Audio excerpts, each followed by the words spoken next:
According to FEMA report, in 2011, there was over 350,000 structure fires, which caused about 2,400 deaths and over $6 billion in cost.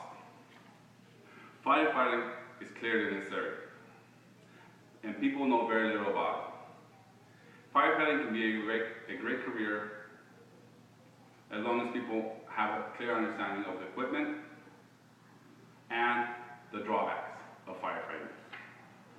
According to an article, Silently Improving Firefighters, firefighters should have proper personal protective equipment, which includes jackets and pants that are rated at a certain grade.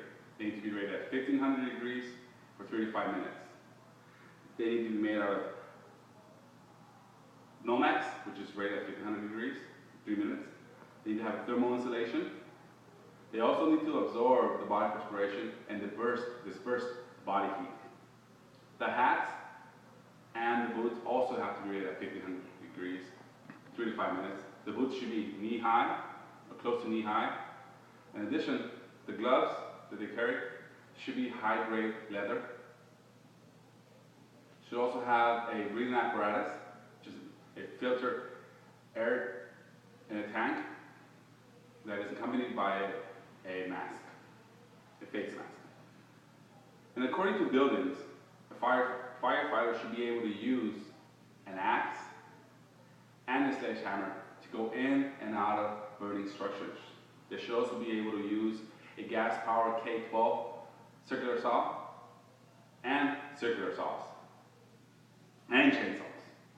They should also be able to use the jaws of life, which are hydraulic cutters, could cut through almost anything. They're usually used for getting people out of wrecked vehicles. The vehicles that we mostly see firefighters use are the step ladder, regular ladder truck, and the ambulance. But in addition to that, there are dual cab ladder trucks that have the cab in the back and the driver in the back steering the rear wheels.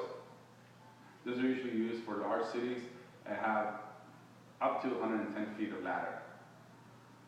In addition, there's also rural fighting vehicles. They will have a 4x4 or a 6x6 vehicle. They can also have the military planes, which is a C9, used for dropping large amount of fire retardant or water. Also helicopters to observe the fires from above.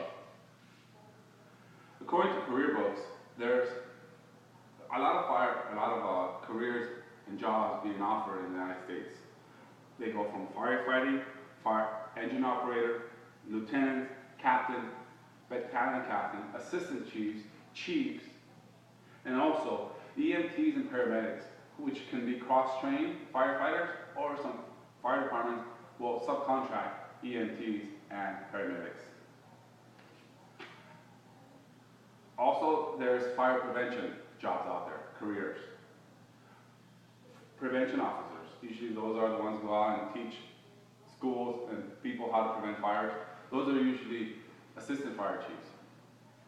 Code enforcers and building inspectors. Most of the time, they're firefighters.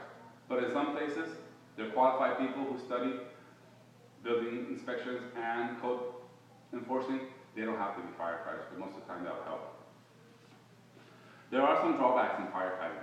The first one is injury. You can get injured fighting fires due to heat, due to smoke, or due to structures falling on you. You can also die because of the same reasons. In addition, there's government bureaucracy. Because it's funded by the government, when there is issues in funding, some fire departments might be lacking equipment or personnel because there's no money to fund it. The one that affects everybody more personal is time away from home. Firefighters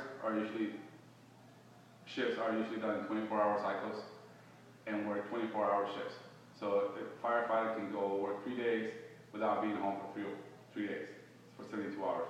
In addition, if it's a large fire, they can be called to a strike team they can be out for weeks fighting that fire. Firefighting plays an important role in society to save lives and property. An article in Fire Engineering states that fire departments need to update their equipment, their tools, their training, to ensure that future firefighters' careers are attracting great people. The drawbacks will still be there, and they will still be a factor. Thank you very much.